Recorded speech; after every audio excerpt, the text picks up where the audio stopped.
Let's talk about my first week of recovery after my gynaecomastia and abdominoplasty procedure.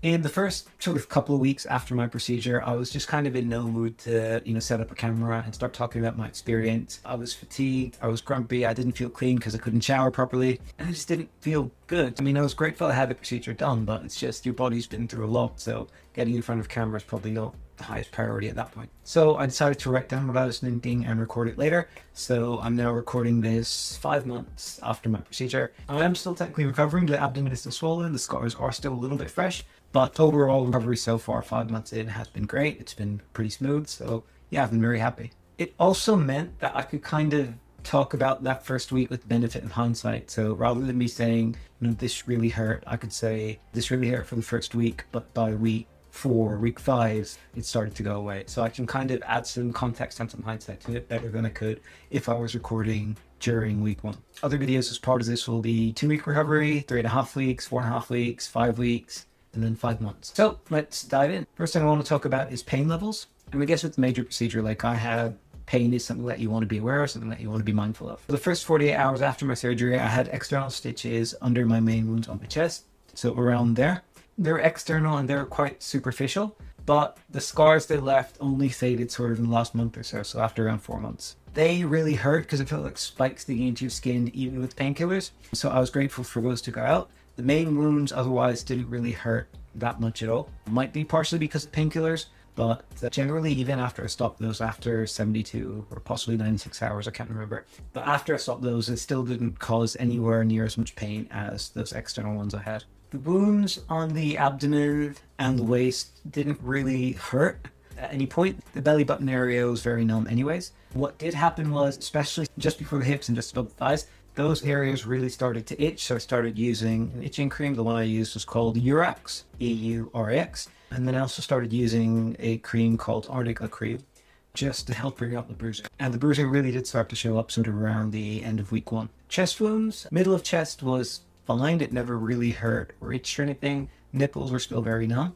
It was under the arms here. As you can see, the scar goes quite high, and that was deliberate just so that we could hide the wounds under my chest muscles, so when it's relaxed like that. But because of how high they went, obviously that's a high friction area anyways, even if you're not moving your arms too much. You also have the support garment pressing in, and they just got very tender, very prickly by the end of week 1. I used a lot of the itch cream on it, but that still didn't quite cover it. And it sort of from sort of here upwards, that's where it really started to hurt. And it's not coincidence that that's kind of where the support garment was sitting when I was wearing it. What's weird is especially the belly button and abdomen area, they were completely numb. But as the nerve endings kind of started to wake up again, you just kind of get like these random bouts of pins and needles at random points in your stomach at random times. There was no pattern to it. It didn't hurt, but it was a little bit bizarre. In terms of medication, I stopped painkillers around 72 or 96 hours. I was still taking laxatives because digestion was still an issue. And we started using the itching cream and the arnica cream for the bleaching. Swelling was really bad around the abdomen. It was very asymmetrical and the right side was a lot worse. Around the chest, it was quite bad as well, but it wasn't as noticeable as my abdomen was.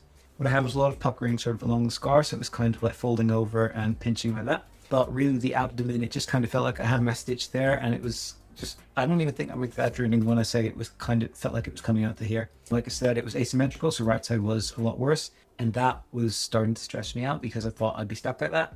That hasn't happened. This is 5 months in, so you can see it's not that asymmetrical. It is still swollen, but it's come down a lot. What I also started to find towards the end of week 1 was that swelling was fluctuating a lot. So it would be kind of a standard base level throughout the day, and then evenings after dinner especially got a lot worse. And then I'd go to bed. When I wake up in the morning, it's back down to sort of that base level, and then it would just again fluctuate suddenly in the evening. Sleep was not easy. I'm not used to sleeping on my back. I needed my chest and legs elevated, and so I was lying in a V shape. I couldn't adjust my sleeping position or adjust any of the pillows without needing to get myself all the way up, so I had to kind of roll onto my side, get my feet on the ground, and kind of roll off the bed and land on my feet. I couldn't put too much strain through my arms to actually push myself up either. So that was pretty disruptive. Between the sleeping position and just general discomfort, random pins and needles, the support garment, needing to get up to change my position, there was a lot to tackle, and I didn't really get good quality or quantity sleep. In terms of movement, I was never really bedbound, but because of how swollen I was and how hunched I was, I think I was around there during the first week. It was putting strain on my lower back, so I couldn't walk long distances. So first few days was about 30 seconds before my back started to really hurt. By the end of week 1, it was probably about 3 or 4 minutes. I couldn't reach my arms out or overhead. Lower body movement wise was absolutely fine. Going up and down stairs when my lower back wasn't hurting was absolutely fine. There were no issues. Sitting and then standing from a seated position were fine. Lying down and getting up were difficult though, because I had to roll onto my side and try and land on my feet, and without using my arms. In terms of general care, I guess would be the best way to put it, or self-care, no showers for the first 48 hours at all to keep the tapes and the wounds completely dry. And then after 48 hours, once I had the all clear from my 48-hour follow-up appointment, I could shower on very, very low power with my back to the shower head, as long as I kept my tapes as dry as possible. So I was using antibacterial wipes and a very lightly moistened sponge for the other areas.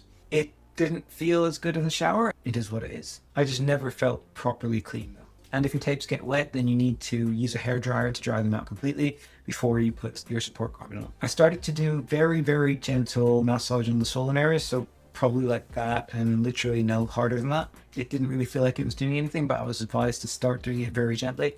And I was super cautious because I didn't really want to push it too much either. I booked a lymphatic drainage massage for week 2, and I'll talk about that in the week 2 video. Appetite was gradually coming back throughout the week, but not massively. I resorted to having more protein shakes just to get some protein and just to get some nutrients in. They were quick, they were easy, and minimal fuss. Still extra mindful about hydration, so sticking to a steady 2.5 to 3 liters of water each day. And that was just helping my digestion, that was helping me get up. And I just generally was feeling better when I was hydrating properly. And of course, the support garment, day and night. I basically lived in that. Just to be clear, I had more than one, so I was rotating them. I wasn't wearing one constantly for a few days on end. They were being rotated regularly, so I always had a clean one. In terms of activity, very, very low on normal activity. The day of my surgery, I lost an 18-month daily consecutive streak on my Fitbit, so I was a bit annoyed, but I guess it was a good reason to. Arms not really reaching out anywhere. Lower back still hurt, so couldn't walk far. And absolutely no strenuous exercise involving lifting or effort of any kind, basically. And then I have a 1-week follow-up appointment at the end of that week. Got dropped off by my family because of COVID restrictions, meaning I couldn't take anyone in with me. The nurses, again, very lovely, very friendly, very calming, very reassuring. They checked my wounds, happy with how everything was healing, covered them with fresh tape, and gave me some extra just in case I needed to